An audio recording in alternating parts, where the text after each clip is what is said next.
Welcome to the Rugby Obsession Deep Dive.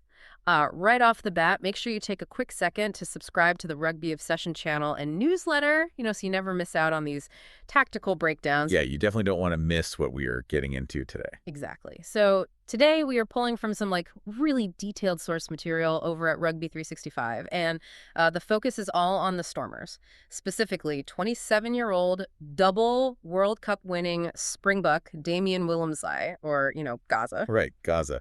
And we're looking at his highly discussed shift to the wing, which is, it's a huge talking point right now. It really is. And the mission of this fast-paced, fluff-free deep dive is to explore why this positional switch is basically a masterclass in modern rugby adaptability. I mean, it sets the stage perfectly for their massive clash coming up against the Glasgow Warriors. Totally. And whether you are a seasoned rugby tactician or just curious about modern sport strategy, this deep dive is going to give you fresh insights into how top-tier teams actually evolve. Because they have to evolve, right? Right.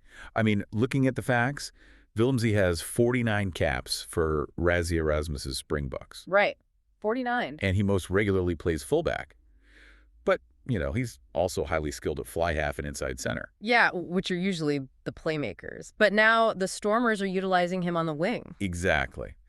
And according to Rugby 365, this has caused some varied and emotive opinions among fans. Well, I bet. People get very attached to traditional positions. They do.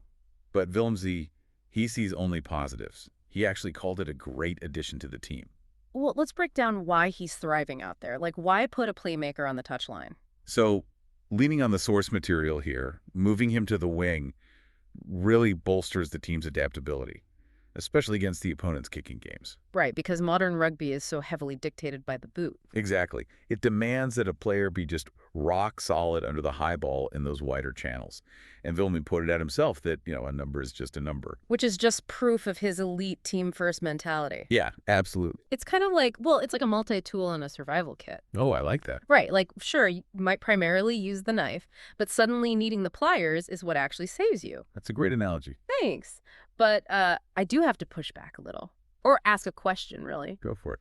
If a player admits they are more comfortable at center, which Willemse actually did, is it a risk to move them out wide?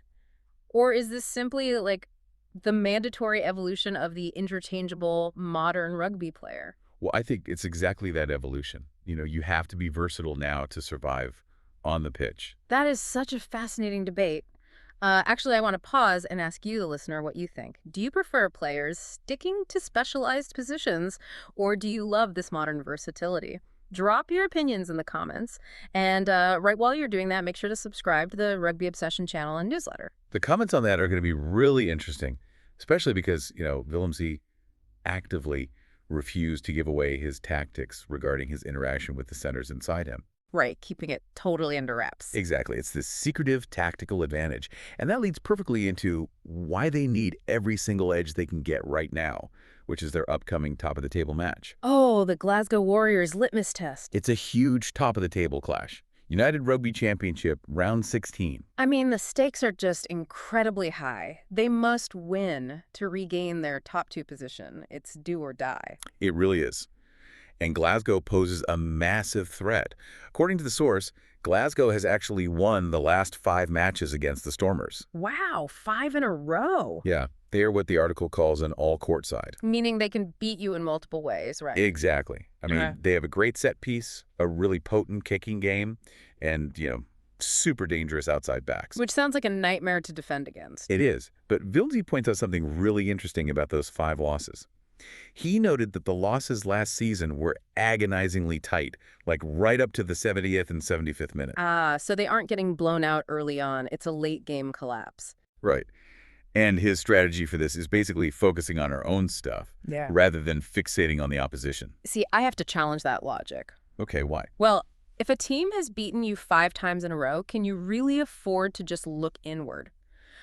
Is flawless game management in those final 10 minutes really enough to overcome a team that clearly has your number? It's a fair question. But the thing is, respecting Glasgow's multiple threats is definitely necessary. Willemse isn't ignoring them. Right, he knows they're an all-court side. Exactly. Yeah.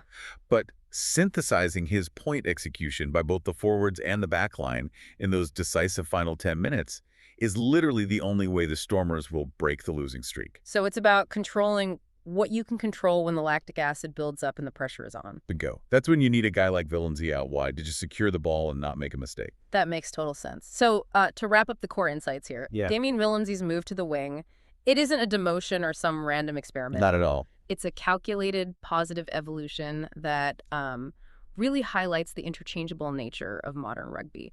And this adaptability is exactly what the Stormers will rely on to finally close out those tight final minutes against Glasgow. Well said. And, thinking about all this leaves me with a final, pretty thought-provoking question for the audience to mull over. Lay it on us. Well, if a number is just a number and the game is moving toward ultimate versatility, are we fast approaching an era where youth academies just stop training backs for specific positions entirely? Like, are we going to see a fully positionless backline? Wow, a completely positionless backline. That is such a provocative thought to leave off on. I'd love to know what you, the listener, think about that. Drop your opinions on this in the comments section. Yeah, it could completely change how the game is played. Absolutely. And before you go, here is your final reminder to subscribe to the Rugby Obsession channel and newsletter. Thank you for listening to the Rugby Obsession Deep Dive, and we'll look forward to you listening to our next episode.